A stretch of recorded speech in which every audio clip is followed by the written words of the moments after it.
And as this is Thursday, it means that not only are our viewers, Pat, getting a good thing, but they're getting a good thing a day early. I mean, what more can we do for the people? Exactly. And there's also going to be considerable confusion out there. They're going to, here to relieve there. Bring your confusion to bring your huddled masses. There's for years there was a guy I used to know. He used to know the days of the week and Derry because I knew it was Tuesday when the journal was the tabloid version, and I knew it was Friday when it was the broadsheet version. And he said he used to judge the week around the basis of if the journal's not out today, it's Monday type thing, and if it's not out, if the big paper's not out today, it's Thursday. So people have got used to us Monday and Friday. Now that's Monday and Thursday. It's going to confuse a lot of people. But you see, I think we got to keep things in our head when we need them. And if you're retired, one day is pretty much the same as the next. So you don't really need to know what the day is. Yeah. You were telling me, Patrick, you're teaching creative writing. Do you actually go to that school, by the way? Do you go to the place or do you do it by Zoom? I do on a Tuesday. I go to Gaza Women's Group. You go to that? Gaza, by the way, is one of the most deprived areas in the north. 70 to 80%. But the people down there, you should never judge it. They're the finest people there. The women down there are absolutely brilliant. And I'm not saying that sort of with some sort of, what would you say, patronizing way. And then I do also Studio 2. And who's in that? Sort of an arts and performing centre. And Derry do that as well on a Wednesday. That's great crack. It really is. Is essentially the same thing in both, Pat? Is it writing in both? It's essentially the same thing in both, yeah. But the thing about it, Jude, is 83% of the students, the third level students in Northern Ireland, are in Belfast. And yet Derry is the place that produced John Hume, Seamus Heaney, Brian Friedel. You can keep on going, Seamus Dean, and so on. Derry girls, Phil Coulter, the undertones. And yet, Jude, there's no there's about 5,000 students at McGee College. I think that's an absolute disgrace. That Derry should Limerick is about the same size. In fact, it's smaller. So Galway. They have about more than 20 plus thousand students at their university. Derry has about 5,000.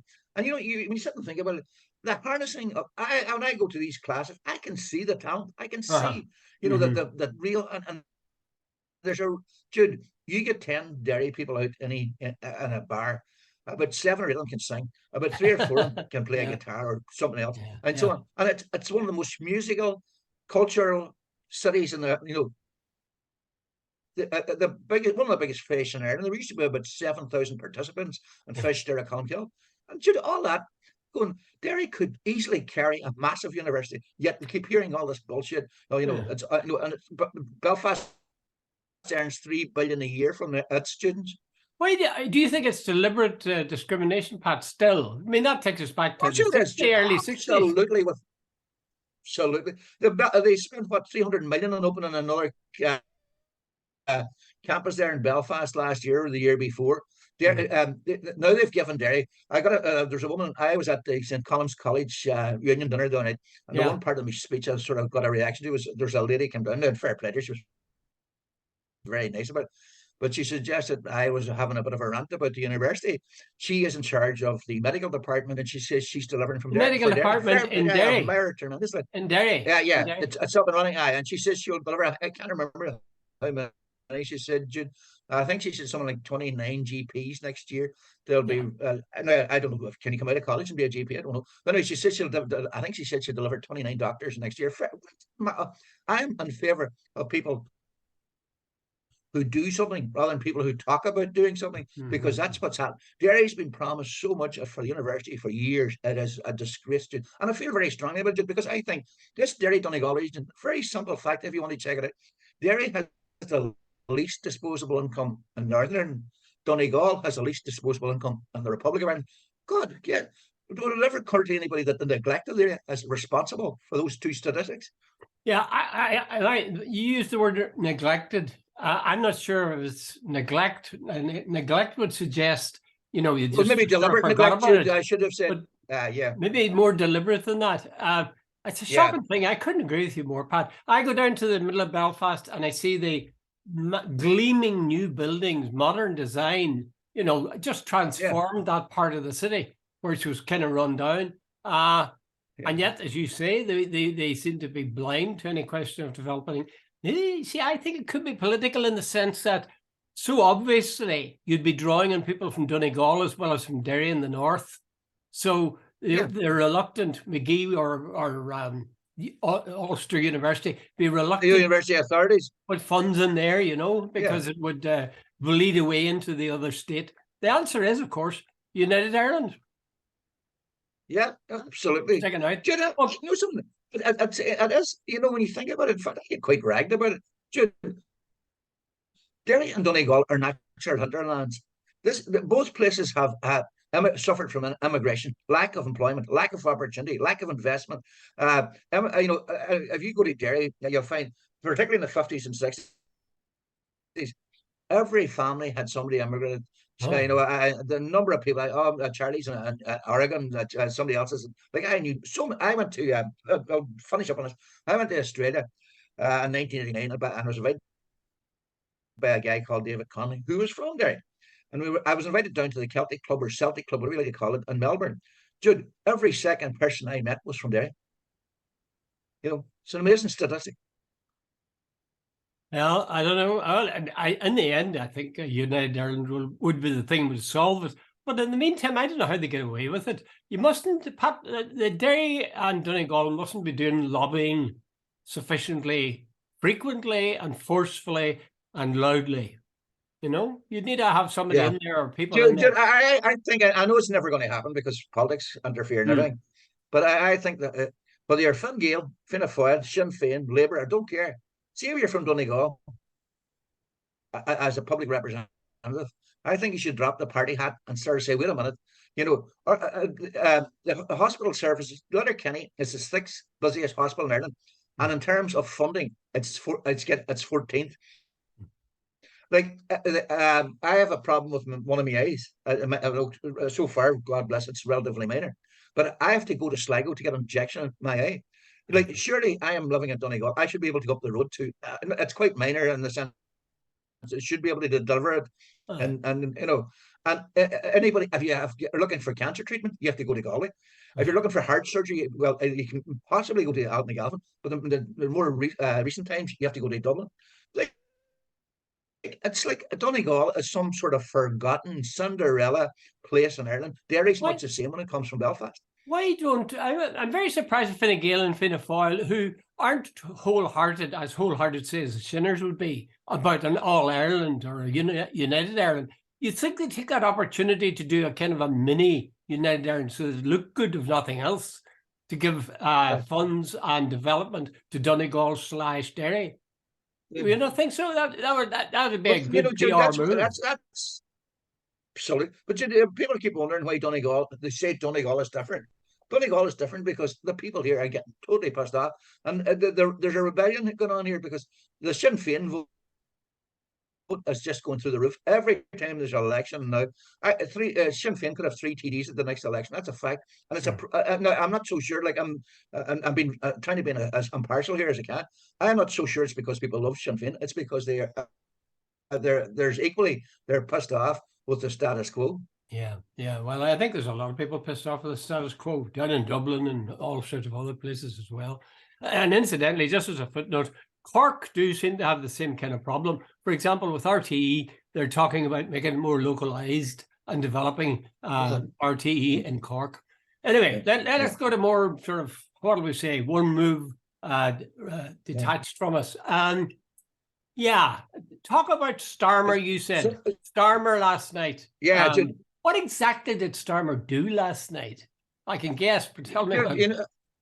I think Starmer, and I'm getting more and more disillusioned with Starmer. It's Tweedledee and Tweedledum. The difference between Starmer and the Tories is becoming, cigarette paper thin. Last night, 56 of his MPs voted against or voted for the SNP one, calling for a ceasefire. Starmer has gone for this American Tory line, Jude, which is totally amoral. It's basically finding an excuse to allow Israel to keep on doing what it's doing, but letting on its pragmatic politics and so on. It's totally right. Bottom line is 8 of his front bench have also voted against him. and apparently there were quite a few others on the sort of on the fringe saying which way they would vote. So it's the first major rebellion he's had. But you just sat and watch him, and I thought, a lot of the Labour MPs voted with their conscience. I would love to know where Sir Keir Starmer's conscience is. Gaza is becoming a graveyard for kids in particular. Yeah. Israel is acting with impunity. They're not being held to account at all. And yet, Biden, the Americans, and the Brits are finding excuses to justify this, to allow this. And Jude, I thought it was absolutely nauseating. The Israelis landing with those incubators for kids yesterday. Absolutely unbelievable PR stunt. It was disgusting. They've been bombing a hospital. They've been shooting at nurses, doctors. Like, it's a fact. It's not, in my opinion, and so on. And they said everybody they shoot at. They had a sniper who apparently was shooting at the kids. One of these was to shoot at their kneecaps, so the rest of their lives they would limp. By the way, apparently he was shot. Anyway, bottom line of it all is, they've been doing this for now a month, and then they arrived yesterday with incubators after so many children had died. This is just a cynical, nasty PR stunt. And by the way, the moronic Americans will fall for it. Though the most civilized army in the world yesterday arrived with incubators for their enemies. You sort of go, Jesus, is there anybody with a brain out there? Well, I think they've got brains, plenty of brains, but there's very few principles. I mean, I'm sure that it's not for the good of their health that the United States is being so supportive of Israel. It's got to do with the election next year. And Starmer is swinging in behind in the hope that he can distinguish himself in some way from well, not saying. Let me rephrase that. Starmer is following the same line as Rishi Sunak in case the label which he invented, anti-Semite, which he then attached to our friend Jeremy Corbyn.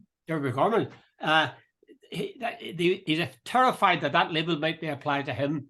I agree with you, Pat. I mean, it was the UN, I think, actually, that described Gaza as becoming a graveyard for children. The UN Secretary General, a child dies every 10 minutes. I saw this statistic, and 1 in 200 Gazans have been killed. 1 in 200 Gazans are now dead because of this unbelievable conflict. It's just unbelievable. I don't know. The irony of it all is you have Starmer and you have Sunak, who are pushing this line, we're behind Israel all the way, we hope we'll defeat the enemy, etc. The polls with the majority, with the people of Britain, say that there's a clear majority of people want a ceasefire. They want a ceasefire. And the Irish government hadn't the bloody, I don't know, what are they thinking of, that they won't say we want a ceasefire? Yeah, Jude, I don't know. The Irish government last night, in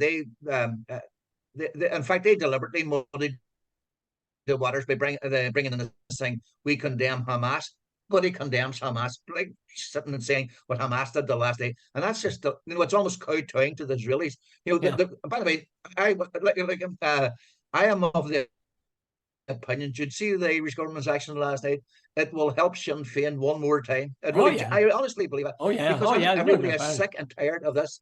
Jude, this sort of pragmatic, amoral sort of thing. Oh, wait a minute, we don't want to annoy the Americans by saying we're calling for a ceasefire. Now, the Irish government, in fairness, has probably gone further than any other European government. But hey, it goes to show how low the bar really is, Jude, of what we have done as considered a moral position.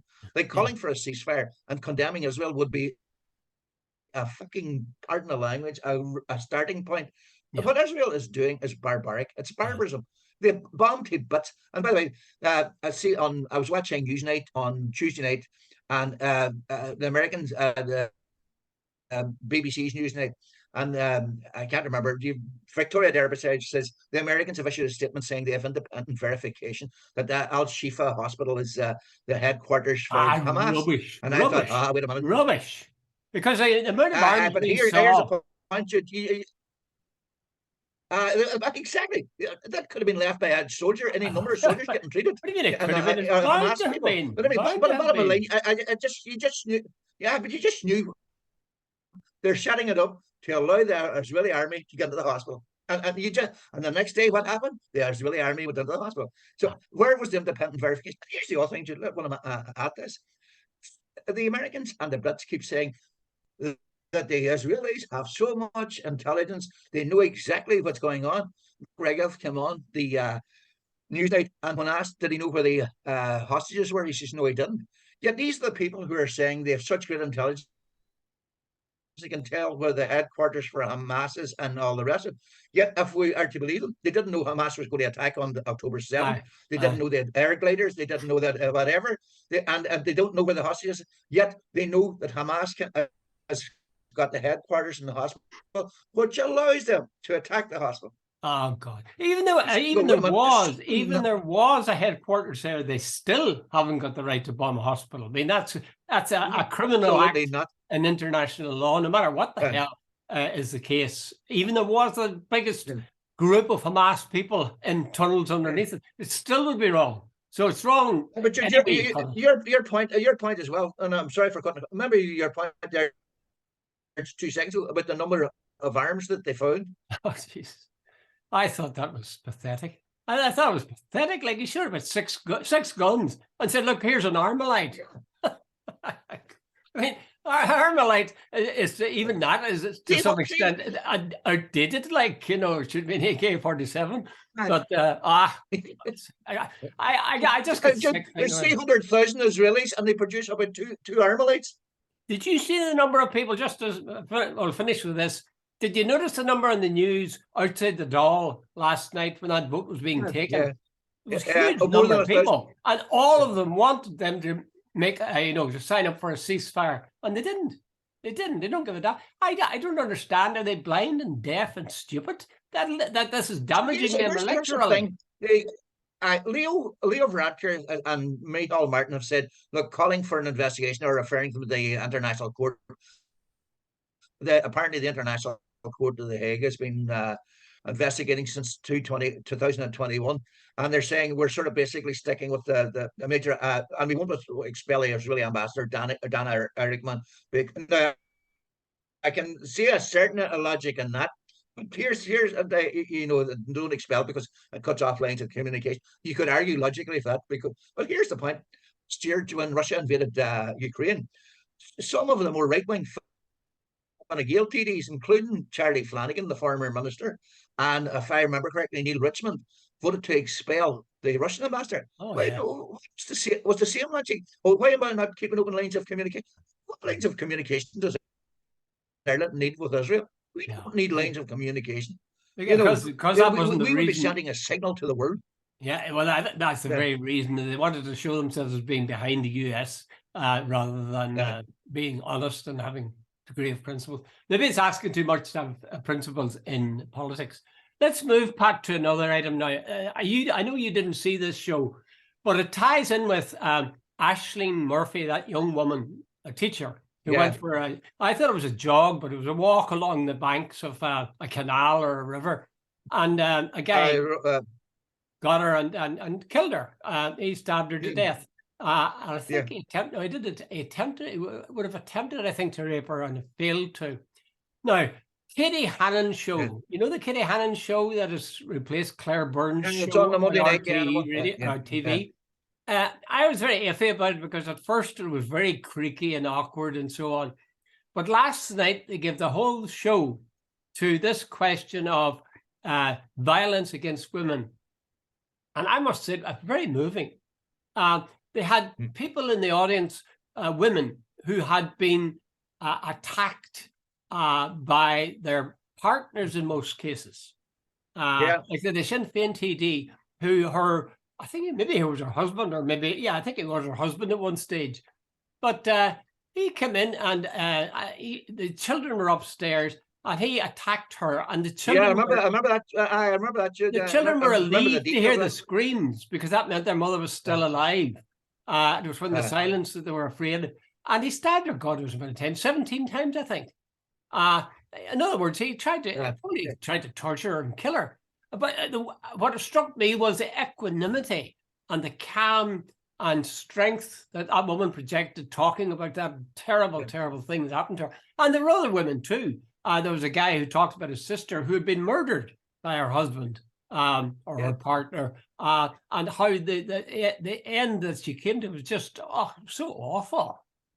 And it raised the question about, are women, are we really talking about equality when we talk about women in Ireland? And I have to say, I was totally convinced now that there isn't, that women are not treated equally. For example, if you or I, Pat, would be fearful of walking home from a train to your house, which was maybe 200 yards on a winter's night, there's something serious. That wouldn't happen for us. But if it was a woman, she would be fearful. Now, that's ridiculous when you think about it in the 21st century. That they're afraid to be on their own. Absolutely. Even in daylight, that woman, they said that woman who did the jog, Ashley Murphy, they said if she'd gone with somebody else jogging, and that's the advice they were given. If you're going to exercise outdoors, jogging or running, go with other women so the numbers will protect you. Yeah, the funny thing, myself and my wife were over in Waterside, and we were coming, the other evening, it was dark, and I was coming back, maybe it's about 8 or 9 o'clock, I can't remember where I was coming from, to tell you the truth. But there's a sort of a dark stretch of the road where there's no lights over the Waterside. And I saw a young girl, she's maybe 17, 18, 19, I don't know, walking on her own. I'm thought to myself, Jesus, wee girl, you should not be walking on your own. And if I had been a fella, it would never occur to me. So you're dead right. But here, Jude, you've just triggered something. I started watching by accident. It was called the Bunny Club Murder. It was about the murder of a young girl who was a Bunny Club member way back in 1975. What do you call the guy? Thoreau. His brother does a lot of them documentary things. Anyway, this guy Thoreau, it was over 2 nights on ITV, and it was basically the same thing. Violence against women. There's a beautiful looking wee girl. She, what do you call it? She was in a club and whatever, and she was brutally murdered. Anyway, bottom line of it all was, it seems there were at one stage there was a possibility of possible 3 serial male killers, and that whole area of London, because when they started investigating, there was DNA wasn't available then, but it is now, and they linked 2 or 3 of the murders with DNA, and yet there seemed to be almost a callous acceptance of women are going to get murdered, so don't go out on your own. So you're dead right, Jude, and here we are in 2023. And Jude, one other thing, my eldest son went to Strawberry Hill. I think her name was Deirdre Jacobs. He said she was there the first term. She went home for Christmas or something like that, and she wasn't there the second term. She had been murdered, but they've never found her body. And that affected him. It affected everybody at the school. Dear God. It would be interesting to see what the statistics are of women murdered and men murdered over a period of a year, say, in Ireland. I would say the women's statistics must be very high. But here, there's a couple of points comes out of this, Pat. They were talking about, the way they said is, it's not a question of getting more police on the street or women having to go around in groups if they're going to exercise or whatever. They said, we've got to educate men from the very beginning. Now, this is a point I find a wee bit controversial. They said you've got to teach little boys that they've got to respect little girls and that they're not to see themselves as being macho and tough and so on. And they said that even a wolf whistle at a girl essentially is an example of the kind of thing that develops into eventually women being murdered. What do you think of that, Pat? Would you agree with that? That's bollocks. Not at all. I don't agree with that. Wait a minute. There's some people that have taken this to the nth degree. In fact, I have a big issue. Men and women are definitely different. There's a different makeup. There's a different gene pool. There's a different everything. I absolutely did see this thing that all men should be like we sort of lounge lizards and so on. And and walk around with don't say anything, don't do anything, don't approach a woman, that is not how the human race evolved. And I think that's a ridiculous thing. But by the way, that's not saying that anybody should offend anybody or should attack anybody, and it's not a green light for any sort of bad behavior. But if anybody thinks that somebody should be some, and please don't use don't mean this, some sort of like wilting flower like a pansy or something, you're kidding. Well, listen, this is one of the things. They had Neil Richmond, the TD, the Fine Gael TD that you mentioned. Yeah. He was on the panel, and they were talking about locker room talk, about guys who talk about women in the locker room. coarse, jokey language about what they would do and what they Yeah. had done and so on. And they asked Richmond, did he speak up whenever, had he ever heard that kind of thing, locker room talk? And he said, oh yeah. And they said, did you speak up against it? And he said, well, by shame, he said, at first I didn't for the first few years, but I would now. Now, this is a point where I get mixed up. I'm not sure that if I was in the company, in fact, I'm pretty sure, if I was in the company of people who were engaging in coarse talk about women and what they'd done or what they would do and so on sexually, I don't think I would, as they say, call them out. But this program is very insistent that you need to do that because that's all part of a culture that makes women sort of objects. Oh, Jude, I totally disagree. Pleasure. Right here, right, Jude, I remember thinking back, and like I'm 10 now, so this argument's a bit sort of academic. It's a theoretical anyway, argument. See, when I was 18 or 20, a theoretical argument at this stage. But I've seen me and two or three guys, and a girl with a great figure went past, and somebody just say, "Oh, Jesus, look at the boobs!" And that. Says, "Oh, you can't say that. It's normal." So that's the way the rules of attraction. We all, and I have seen girls that God, isn't he beautiful? Are we supposed to stop being human beings? Are we supposed to be stopped? Are we supposed to stop the very thing that is? No, Jude, I don't buy it. And the other thing as well, Jude, see this thing that people don't have responsibility. Like I know it's not the popular thing to say, and I know it's not, but Jude, see if a woman goes out and a low cut dress and all that, and I know people say this is all the rest. And I'm not just the only person responsible for a rape as an attacker. But if you go into a room or so out at night and all the rest and leave and walk home, it's like I always think about the policeman and I think it was Atlanta. There was two British tourists and they were told not to go out, two males, to go to a certain area. They went out and one of them got stabbed and the other was seriously injured. One was and they found a 16-year-old boy had robbed him. But the cop made a brilliant point. He says look, I am not justifying what that guy done. He says, I'm not. But he says they were warned not to go there. So I always think there's a certain responsibility. Now, I'm not saying women shouldn't dress whatever way they want, all this, but hey, in certain circumstances, women should be very careful as well. And men should not. That does not justify. The only person responsible for rape is a man who doesn't, and the only person sexual assault. But I think there's this sort of thing where none of us are responsible for our actions. I think that's for the birds.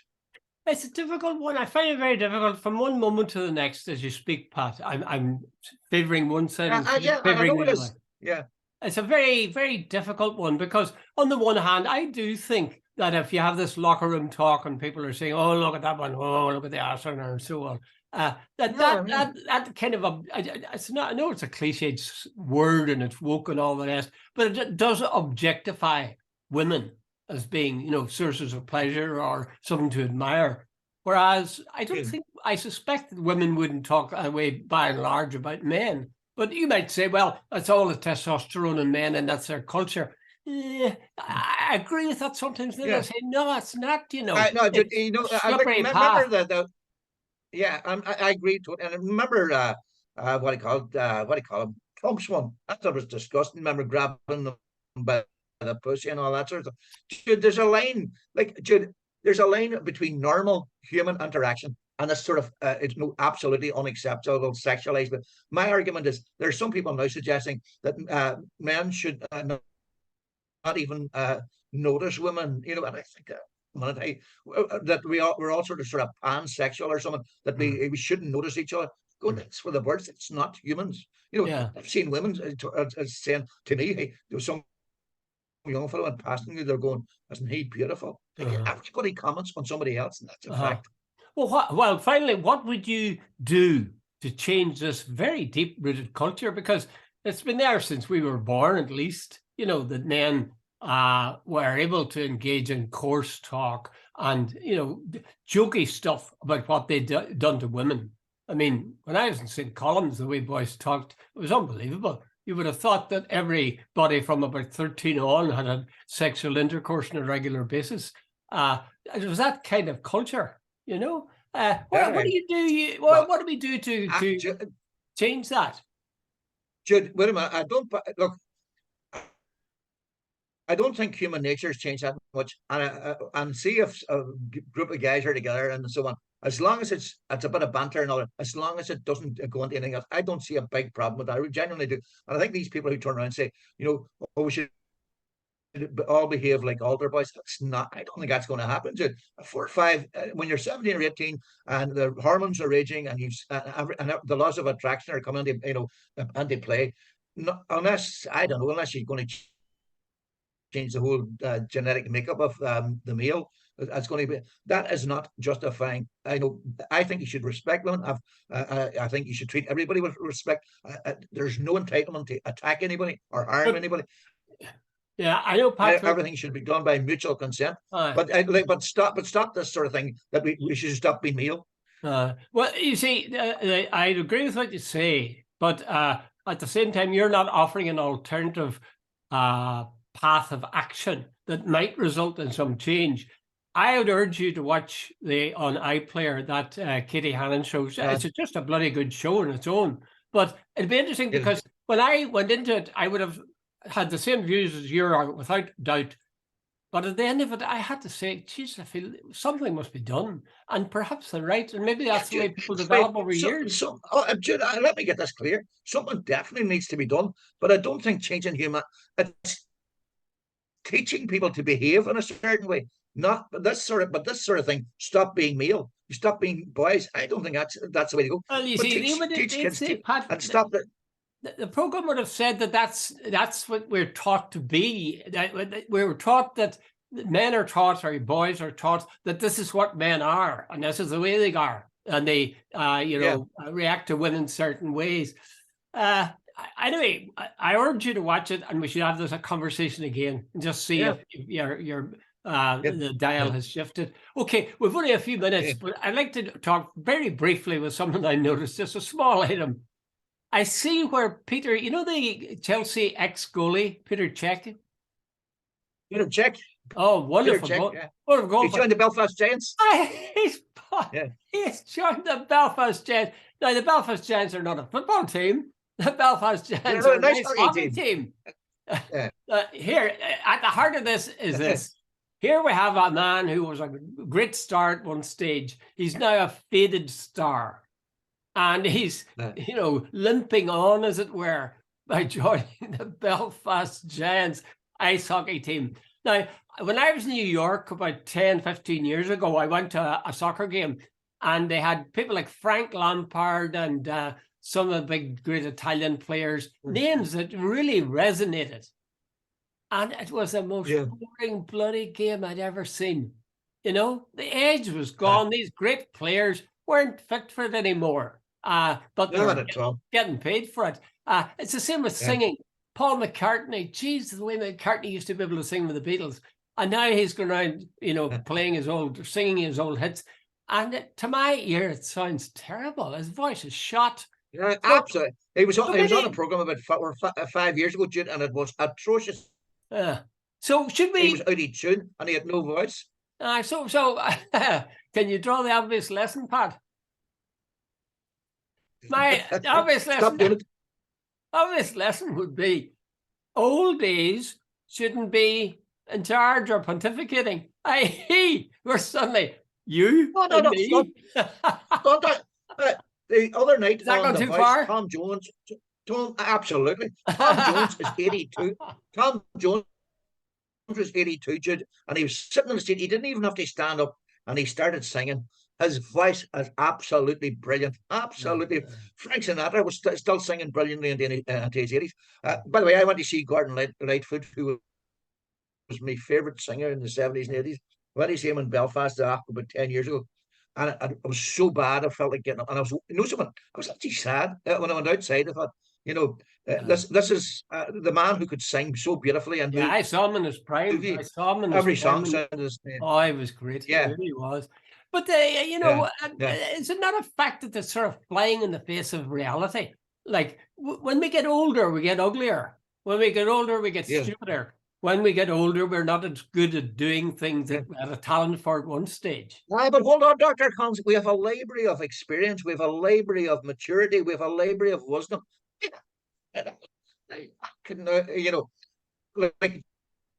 Jude, when I started off as editor of the journal, I made so many mistakes. If I got to a young reporter, now the world of movies changed, but you still the lessons. Hey, listen, son, don't go looking for trouble. It'll find you. Settle down. Don't get involved in rows with unions. Don't do stupid things that you think, oh, I need to change the world. I know, oh, hey, you can do all these things, but do them in a different way. I learned the hard way. Well, I'll just leave this last one. It'll bring us back to our first item. And that is, one of the things I cringe at is I go to YouTube sometimes, and they'll have women who were singers or beautiful at one stage in their lives. They come on and they sing again, like Marianne Faithfull, for example. Yeah. God, I find it terrible. It's like a death skull on a monk's bench in the Middle Ages. Exactly. Yeah. Terrifying. Death of your youth. Yeah. Well, with that cheerful plot then. Okay. Right, Thank you, Jude. Pat. See you. Bye. Thank you, Jude. Have a nice weekend. Bye. Bye.